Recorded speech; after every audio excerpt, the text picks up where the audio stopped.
थरे जणे गरीब लोक निज गरीबता पाई बहुत चिंतित रहुथिला।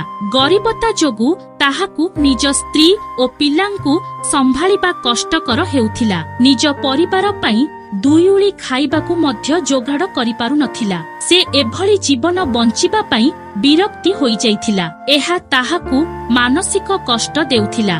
एही समस्यारु मुक्ति पाइबा पाई से गरीब व्यक्ति निज घर छाड़ी अन्यत्र कुआडे पळेइबा पाई चिंता कला। आउ दिने रातिरे घर परिवार छाड़ी चली आसिला। ताकु जणा नथिला से कुआडे जीव।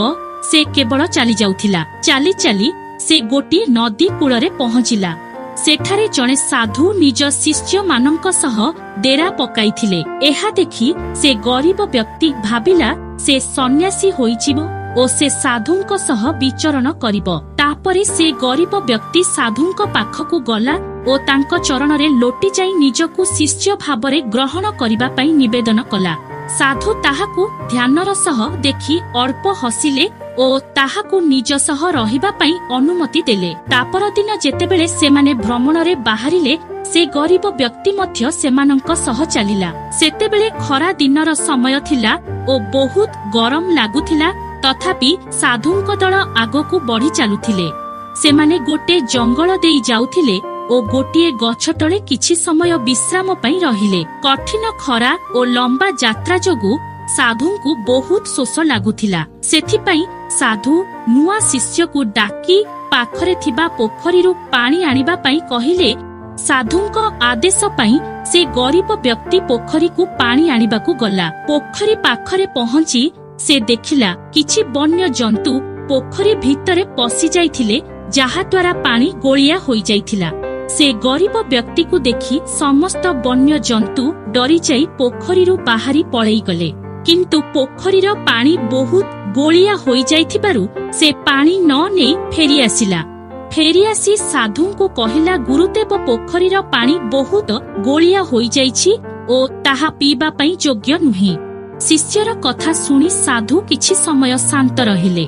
किंतु किछि समय गला परे साधु पुणी शिष्य को डाकी सेही पोखरीरु पानी आनिबा पई कहिले। गुरुंक आदेश पई से गरीब व्यक्ति पुणी थरे पानी आनिबा पई गला। हेले से मने मने विचार करुथिला कि गुरुदेव से पानी को पीबे किपरि। किंतु से पोखरी पाखरे पहुंची पोखरीर पानी स्वच्छ और निर्मल होई जाइथिबा देखि आश्चर्य होई गला। से गरीब व्यक्ति पानी नेई साधुंक पाखकु गला ओ पचारिला, अल्प समय मध्यरे पानी निर्मल हेला किपरि। साधु कहिले, वन्य जंतु पानी रे पसी खेलुथिबा बेले पानी तळे थिबा कादुओ उपरकु उठी पानी गोलिया होई जाइथिला। किंतु किछि समय शांत रहिबारु कादुओ पुणी तळे बसिगला ओ पोखरीर पानी स्वच्छ और निर्मल होई गला। एही भली आम मन सह मध्य एपरि होइथाय।